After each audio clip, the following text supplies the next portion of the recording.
Bismillahirrahmanirrahim.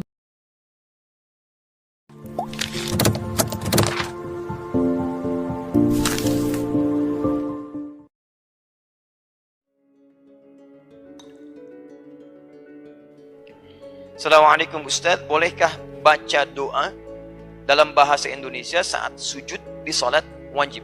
Baik, di sini ada ikhtilaf dari para ulama, perbedaan pendapat dari para ulama, tapi umumnya jumhur itu bersepakat boleh berdoa dalam sujud jika memang doa itu pernah ditunjukkan oleh Nabi lafadznya secara langsung, maka itu boleh dilafadzkan langsung. Ya, ada banyak doa-doa yang pernah dibacakan oleh Nabi SAW dalam keadaan sujud. Ada doa yang singkat hanya menyanjung Allah, Subhana Rabbiyal A'la. Doa yang singkat tambahan dengan pujian, Subhana Rabbiyal A'la wa bihamdi. Doa yang singkat pujian kemudian menyanjung Allah plus permohonan ampunan, Subhanakallahumma bihamdika Allahumma ighfirli. Ada yang minta diberikan cahaya, ada yang minta diberikan keberkahan dari Allah. Ada banyak doa. Kalau situasi Anda memang sesuai dengan doa-doa tadi, maka alangkah baiknya Anda lafadzkan itu seperti Nabi pernah mencontohkannya pada kita. Tapi ada kebutuhan-kebutuhan doa kita yang tidak sama dengan masa-masa Nabi SAW. Ya, misal anak Anda besok mau ujian, atau Anda mau masuk ujian ikut kampus. Masa Nabi belum ada kampus. Ya, mana doa yang sesuai untuk Anda bacakan? Nabi tidak pernah lafadzkan karena kebutuhan Nabi tidak sama dengan kebutuhan Anda. Kebutuhan zaman sekarang berbeda dengan dulu yang pernah dilafadzkan. Maka yang seperti itu, sepakat para ulama, boleh berdoa kepada Allah dalam arti mintakan kepada Allah sekalipun tidak harus dilafadzkan. Cukup dalam hati Anda mohonkan pada Allah Subhanahu wa taala. Setelah doa-doa sunnah Anda panjatkan, Subhanakallahumma bihamdika Allahumma ighfirli. Dalam hati Anda mohonkan, ya Allah, mohon berikan kelulusan pada anak saya ya Allah. Ya Allah, mudahkan rumah tangga saya. Ya Allah, mantapkan saya dalam akad nikah besok ya Allah. Ya Allah, lancarkan lisan saya. Ya Allah, mohon berikan kemurahan hati pada bapak mertua untuk menerima ramalan saya. Macam-macam dan sebagainya gitu kan. Baik, kira-kira demikianlah ya. Tidak cukup dengan amin, coba dulu ya. Baik. Dari mana dalilnya? Banyak. Kita bisa ambil hadis Nabi SAW misalnya, ketika Ibnu Abbas radhiyallahu ta'ala anhu menyampaikan, ya, lihat, inna ma aqrabul 'abdi min rabbih wa huwa sajid. Keadaan terdekat para seorang hamba dengan Rabbnya saat sujud, fa aktsarud du'a. Hadisnya sahih. Kata Nabi, perbanyak doamu saat sujud, perbanyak doa. Tapi Nabi tidak pernah merinci doa apa yang kita panjatkan. Ini tadi untuk selamatnya karena salat itu diikat dengan petunjuk Nabi. Di Al-Bukhari nomor hadis 651. Sallu kama ra'aitumuni usalli. Salatlah kalian persis seperti melihat saya salat. Di apa yang dilafadzkan itu yang kita ikuti. Yang tidak dilafadzkan maka ambil keumuman hadisnya karena Nabi sendiri memerintahkan di situ. Dari mana Nabi perintahkan? Dari ayat Al-Qur'an. Yang Quran surah ke-48 ayat 29. Anda bisa lihat kalimat Qur'annya. Muhammadun Rasulullah walladzina ma'ahu asyidda'u 'alal kuffar ruhama'u bainahum tarahum ruk'an sujada yabtaghuna fadlan min Allah wa ridwana. Anda lihat umat Nabi Muhammad itu ciri khasnya adalah pertama, dia tegas pada segala hal yang menyimpang. Ya, ingat, saya pernah terangkan ini beberapa kali. Di Quran itu ada redaksi kafar, ada redaksi kafir, ada kufar. Itu tiga ini itu memberikan penekanan yang berbeda. Anda mesti hati-hati. Kalau kafar itu artinya perbuatan yang menyimpang, yang umumnya dikerjakan sebetulnya oleh non-muslim. Tapi orang Islam pun yang mengaku Islam kerjakan itu. Misal, Anda pernah melihat ada orang mengaku Islam tapi nggak mau sholat, ada? Baik, dia mengaku Muslim, KTP-nya Islam, tapi nggak mau sholat. Sekarang saya tanya pada Anda, kalau non-Muslim sholat tidak? Tidak. Wajar tidak? Wajar karena tidak ada imannya. Dia tidak ada iman, dia tidak sholat. Sekarang ada orang mengaku beriman, tidak sholat. Non-Muslim tidak sholat, dia tidak sholat. Sama nggak perbuatannya? Sama. Ketika perbuatannya sama, maka diambil kata serupa dengan itu, menggunakan kafar. Kafar, jamaahnya kafaru. Misal, contoh kedua, maaf ya, ada non-Muslim tidak beriman. Dia tidak tahu syariat zakat, dia tidak berzakat. Non-Muslim tidak berzakat, diberikan harta, cara syukurnya dengan berzakat. Dia tidak berzakat karena nggak ada imannya. Ada nggak orang mengaku Islam nggak mau zakat? Ada. Ada. Dari sejak zaman dulu sudah ada. Zaman Abu Bakar bahkan ada. Lebih meluas lagi. Maaf, ketika dia tidak mau bersyukur dengan harta yang tidak mau berzakat, tidak mau infak, itu kafar. Kafar, dia tidak keluar dari Islam. Cuman perbuatannya mirip-mirip orang kafir. Dan dosanya luar biasa. Quran surah ke-14 ayat ke-7. La in syakartum la azidannakum wa la in Tapi kalau Anda kafar tuh, kafar di situ bukan saya keluar dari Islam. Dia tetap muslim, cuman perbuatan dia maksiatnya tingkat tinggi, dikerjakan oleh orang yang tidak pernah beriman. Itu murkanya tinggi dari Allah. Kamu ini bagaimana sih? Ngaku iman tapi nggak mau sholat, iman tapi nggak mau zakat. Bahkan ada orang yang saat diingatkan susahnya luar biasa. Quran surah kedua Al-Baqarah ayat yang ke-6. Innal ladzina kafaru, paling kanan sebelah atas. Innal ladzina kafaru sawa'un 'alaihim anzartahum am lam tunzirhum la. Ada yang susah. Bahkan ada yang telinganya kayak kena sumbatan. Surah ke-6 ayat 25. Wa fi adhanihim waqra. Telinganya kayak kena sumbatan, kebanyakan dengar yang haram. Awas kalau antum kebanyakan dengar maksiat, musik yang tidak jelas, ya dengar-dengar yang tidak baik dan sebagainya, itu telinga ketutup dari yang baik-baik. Makanya kalau dengar konser cepat itu. Ya konser di Senayan, bayar pun dikeluarkan ratusan ribu bahkan jutaan. Masya Allah, taklim, pengumuman disampaikan, bahkan dari sejak azan, gratis, snacknya ada, minumannya ada, ustaz datang sendiri, nulis sendiri, bagi buku gratis, musab gratis, gak datang. Luar biasa. Gitu ya. Nah, ini wa fi adhanihim waqra, telinga ada sumbatan, susah. Sama antum kebanyakan lihat yang tidak baik tuh. Awas, wa ala absarihim ghishawah. Mata ada penghalang di situ. Ya, Quran surah ke-2 ayat ke-7. Khatamallahu ala qulubihim wa ala absarihim ghishawah. Jadi kalau sudah kebanyakan lihat maksiat, itu mata ketutup dari yang baik-baik. Telinga kebanyakan dengar maksiat, ketutup dari yang baik-baik. Jadi nutup semuanya itu, sulit diingatkan. Nah, yang seperti ini, itu nanti kalau kebanyakan amal salahnya, amal solehnya semakin berkurang, dia masuk ke neraka. Ya, paling ringan diseret ke nerakanya, itu tarik ubun-ubunnya, dicelupkan kayak bikin teh celup. Quran surah keempat, ayat ke-56. Paling kanan sebelah atas. Innal ladzina kafaru, awas, bi ayatina saufa nuslihim nara. Kafaru. Orang-orang yang ingkar terhadap ayat-ayat kami. Baik dari golongan yang tidak beriman, atau orang yang ikut-ikutan pekerjaan yang tidak beriman. Ikutan tidak sholat, ikutan tidak bayar zakat, ikutan macam-macam. Ini levelnya baru ikutan, belum mencela yang muslimnya. Mencela sih enggak, cuman ikut-ikutan enggak ibadah. Itu paling minimal, tarik ubun-ubunnya. Nusli itu ubun-ubun ditarik. Naro, kami masukkan ke neraka. Dan kalimat nusli itu bukan sekedar dimasukkan, tapi tarik ubun-ubun kayak dicelupkan. Bikin teh celup, pernah bikin? Ya, kan teh celup itu dibikinkan begini. Masuk, angkat, angkat, kan? Baik ya, digoyang-goyang dikit kan? Kemudian dinaikkan lagi. Nah itu begitu. Jadi begitu dicelupkan, kulamma nadijat juluduhum. Begitu dicelupkan, hancur semua tubuh dan kulitnya. Kenapa disebutkan kulit? Karena kulit indera perasa yang paling peka. Ya, jadi kalau hancur, semua hancur tubuh. Tapi badalnahum juludan ghairaha. Diangkat lagi, sembuh lagi semua. Kulitnya ditumbuhkan lagi baru. Ya, kalau nggak percaya silahkan aja nanti lihat ya. Lihat aja, lihat. Jangan dirasakan, lihat nanti, lihat ya. Awas, jangan ikutan. Itu disampaikan untuk kita hindari. Bukan dicita-citakan. Jelas ya? Jadi begitu diangkat, sembuh lagi, celupkan lagi. Itu satu harinya 1000 tahun. Fi yaumin kana miqdaru alfa sanatin mimma ta'udun. Di seharinya 1000 tahun. Sedetiknya 48 hari.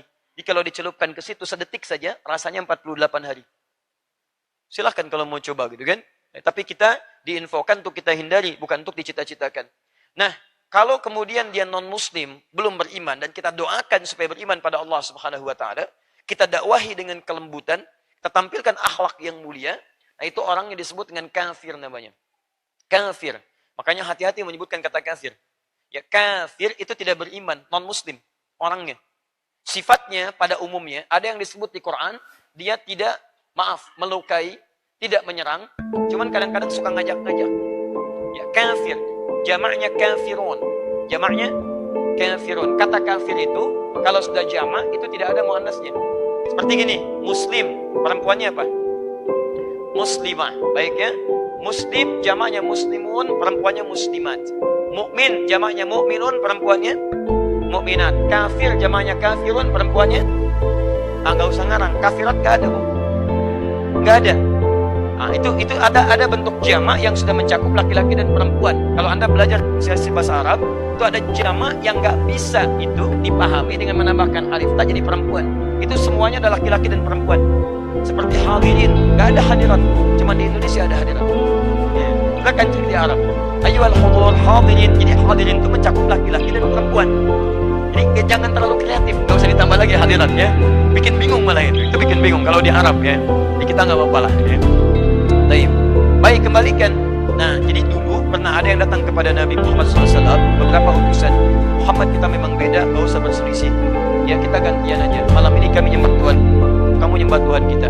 Maka turun satu surah langsung namanya Al-Kafirun dengan orangnya langsung. Qul ya ayyuhal kafirun la a'budu ma ta'budun. Sampai ujungnya lakum dinukum waliyadin. Mohon maaf ya, Anda yang masih terhalang. Kafir itu masih terhalang. Sopan, belum mau menerima hidayah. Dan mereka mengakui, kami memang masih terhalang, menutup diri kami, belum mau buka. Makanya ketika disebut kafir, dia nggak marah. Qul ya ayyuhal kafirun. Apa? Tidak. Ya, dia paham, bahasanya sopan, karena itu dia terima. Oh, baiklah kalau begitu. Kamu belum bisa terima, nggak apa-apa. Di ujungnya lakum dinukum waliyad. Itu toleransi paling tinggi. Toleransi paling tinggi dalam beragama itu namanya zero tolerance. Itu paling tinggi. Ini tidak usah saling ganggu. Anda silahkan ibadah di tempat Anda. Kami ibadah dengan keyakinan kami. Yang terjadi kalau Anda ingin bertanya, ayo kita dialog. Kami terangkan, kami dakwahi. Tapi tidak harus kemudian kita saling menghadirkan hal-hal yang tidak membangun dan bermanfaat dalam kehidupan. Silakan, itu indah sekali. Jelas ya?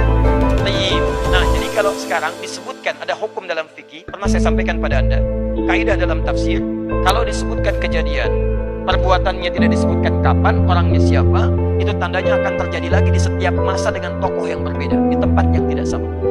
Jadi kalau sekarang pun Anda menemukan non-muslim, ya tidak menyakiti Anda, cuma suka ngajak-ngajak, nah itu akan ditemukan.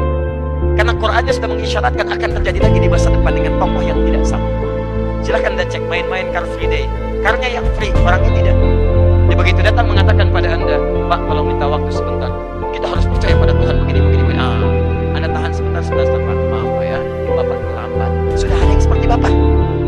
15 abad yang lalu, Bapak ketinggalan. Bapak kemana aja? Tahukah Bapak ketika dia datang turun surah Al-Kahfi, maknanya begini Pak. Jadi kita saling menghormati dalam percayaan. Tuhan yang benar adalah Allah Subhanahu wa Ta'ala. Kalau Bapak ingin ikut menyembah Allah, silahkan Pak, itu Tuhan yang satu. Tuhan yang tidak banyak dan tidak dilahirkan dan tidak melahirkan. Dan Allah Subhanahu wa Ta'ala punya sifat-sifat kemuliaan yang tidak dimiliki oleh Tuhan yang bertuhankan. Bapak yakin, silakan Bapak ikut. Tidak yakin, takut hidup kemuliaan ini. Kita yang dakwah. Cukup ringan kalimat. Terakhir kufar. Kalau kufar itu sudah sulit. Maaf, kufar itu sudah sulit. Dia menggabungkan dua sifat. Pertama, perilaku yang menyimpang bahkan menyakiti orang Islam. Yang kedua, hati-hati, memang orangnya yang sudah berniat menyerang orang-orang Islam. Maka pada yang seperti itu berlaku kalimat Quran menggunakan kata syiddah, asyidda'u 'alal kuffar. Pada yang seperti ini Anda mesti tegas. Jadi kalau ada perbuatan, budaya, misal, mohon maaf, perilaku-perilaku yang menyimpang dari Islam, bahkan cenderung misalnya menyerang nilai-nilai Islam dan sebagainya, Anda tinggalkan. Tegas. Apapun itu. Dan itu diatur jelas sekali di Quran. Saya beri contoh begini. Saya beri contoh, misal, kalau serangannya berupa olok-olok terhadap ayat, atau mengingkari ayat, atau mengambil ayat-ayat Quran untuk membenarkan statement yang menyimpang, maka kaidahnya selesai. Tidak perlu membuang banyak waktu untuk mencelanya. Kaidah Quran itu sangat indah sekali. Quran surah 4 ayat 104. Misal yang sedang ramai kemarin, LGBT itu adalah fitrah yang disebutkan dalam Al-Quran. Ya, surahnya surah An-Nur ayat 30 misal gitu kan. Padahal nggak ada di ayatnya dia, misal gitu kan. Dia tampilkannya demikian. Nah, hal yang semacam itu sebetulnya orang ini terlambat juga Pak. Terlambat sebetulnya, lambat lahir kan? Dan lambat memberikan statement dan terlampau ketinggalan. Persoalan LGBT, homoseksual, lesbian itu sudah tuntas dibahas sejak zaman Nabi, bahkan disampaikan pada para sahabat, diteruskan pada para tabi'in, dan ulama sudah menyelesaikan persoalan ini. Dan paling unik, Anda buka kitab-kitab tafsir, silahkan cek ya, ketika membahas persoalan di ayat 31 An-Nur yang katanya dicatut untuk menerangkan bahwa ini kecenderungan LGBT, itu kalimat ulil irbah, ghairi ulil irbah. Ya, irbah di situ diambil oleh orang-orang sekarang untuk menafsirkan dan menguatkan statement mereka. Padahal kalimatnya sudah tuntas. Silakan Anda lihat, gak ada hubungan dengan itu. Bahkan kalimat irbah itu ditafsirkan. Ibnu Abbas menyampaikan, ini orang mughaffal, alladzina laysa syahwat. Orang ini memang orang yang sudah, mohon maaf ya, terganggu keadaan dirinya, sudah gak punya syahwat lagi. Jadi udah gak ada syahwat, mau laki-laki mau perempuan, udah gak ada sama sekali. Yang kedua kata Mujahid wal ablah. Ini orang yang, mohon maaf, kalimatnya memang agak tinggi ya, agak tinggi, agak keras. Ini orang idiot, dalam arti udah gak punya pikiran yang normal ya. Yang ketiga, muhannaf, yang tidak jelas orientasi seksualnya. Di irba itu cuma 3 pilihan. Ya, pilihan pertama, maaf, orang yang terganggu keadaan dirinya. Pilihan kedua, orang yang mohon maaf punya kecenderungan seksual yang tidak jelas. Yang ketiga, tidak punya orientasi seksual. Itu saja sebetulnya. Jadi kalau orang LGBT mengambil ayat ini untuk menguatkan pendapat mereka, memang mereka satu di antara 3 itu. Ya, kalau tidak idiot, ya orientasi seksual yang tidak jelas, dan memang sudah tidak paham dalam kehidupan. Jadi orang-orang semacam ini, maaf kalau memberikan statement-statement, kata Quran nggak perlu dicela. Ingat pesan saya, mencela yang sudah tercela itu buang-buang waktu. Yang ada, kata Quran, ini poinnya. Saya mohon maaf lompatnya terlampau jauh, tapi kadang-kadang penting kita bahas yang semacam ini. Perhatikan baik-baik. Waqad nazzala 'alaikum fil kitab, tetap ketentuan dalam Al-Quran. Dan idza sami'tum ayatillahi, kalau Anda pernah mendengar ayat-ayat Allah, yukfaru biha, diingkari Allah. Wa yustahzau biha, atau minimal diolok-olok. Jadi bahan olok-olokan atau diingkari, dipalingkan ayatnya. Kalimat Quran cuma satu aja, enggak banyak. Fala taqum ma'hum, jangan sampai mereka.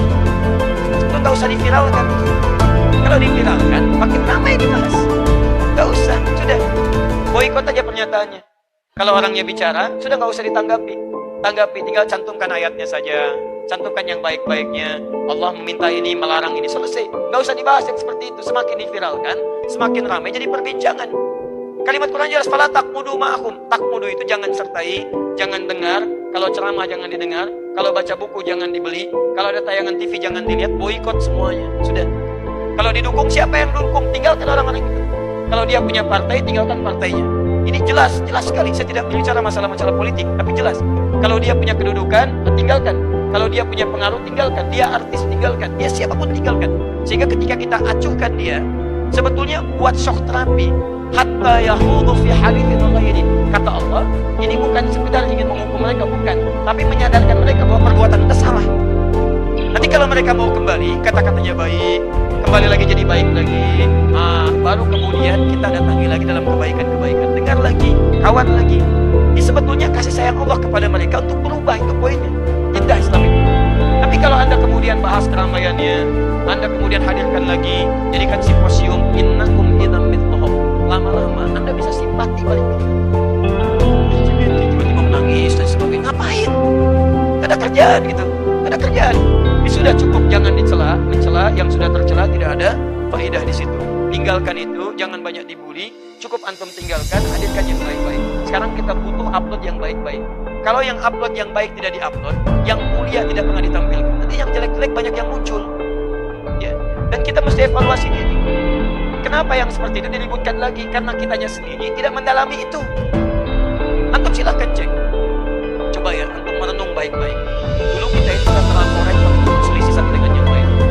Kenapa orang sekarang banyak yang ramai? Masalah kutub sudah tuntas 15 tahun yang lalu. Sekarang kok pada ribut lagi. Masalah bismillah sudah tuntas, sekarang pada ribut lagi. Masalah ini sudah tuntas, ribut lagi. Persoalan terbesarnya barangkali kita sendiri itu jarang mengaji referensi diri kita. Kita sendiri jarang baca Al-Quran. Kita sendiri jarang paham isi Quran. Kita jarang kembali kepada keterangan para ulama. Karena itu jadikan ini sebagai trigger bagi kita untuk kembali membahas nilai-nilai keislaman kita dari sumber yang benar. Dan insya Allah dengan itu ada pertanda kebaikan bagi kita semua, insya Allah. Paham ya? Nah, apa hubungan dengan doa dalam sujud? Baik. Kembalikan ke ayat. Asyidda'u 'alal kuffar rahama'u bainahum. Saling punya hubungan baik dengan sesama. Tarahum, ini poinnya. Tarahum ruk'an sujjada. Saya ambil yang sujud, ruk'an sujjada. Melihat ciri umat Nabi Muhammad tegas pada segala hal penyimpangan. Yang kedua, berkasih sayang dengan sesamanya. Yang ketiga, tarahum ruk'an sujjada. Anda lihat mereka rajin ibadah. Rukunya, sujudnya. Dalam sujud itu, yabtaguna fadlan min Allah wa ridwana. Mereka memohon banyak kemuliaan dari Allah Subhanahu wa taala. Fadlan. Leslikon. Ini banyak berdoa. Ini poinnya. Jadi kalau sedang sujud kata Quran, ayo perbanyak doa, perbanyak doa, perbanyak doa. Dan kalau sujud, saya kasih rahasia ya. Ini rahasia besar. Saya hanya berikan di antara kita saja malam ini. Ya, fokus baik-baik. Kalau Anda sedang minta dalam sujud, maka minta yang paling utama. Jangan minta yang biasa. Karena sujud itu kata Nabi keadaan terdekat kita dengan Allah Subhanahu wa taala. Ditanggung kalau minta yang biasa. Antum kalau di akhirat mau masuk apa? Tanggung. Kenapa nggak minta surga Firdaus? Minta yang paling utama. Firdaus. Masya Allah. Bersama siapa? Ayo minta. Bersama para nabi, bersama keluarga dan sebagainya. Minta. Antum baca Al-Quran mau jadi apa? Hafid, ganti nama aja jadi Hafid ya. Masya Allah. Taib. Antum baca Al-Quran mau jadi pengamal Quran misalnya.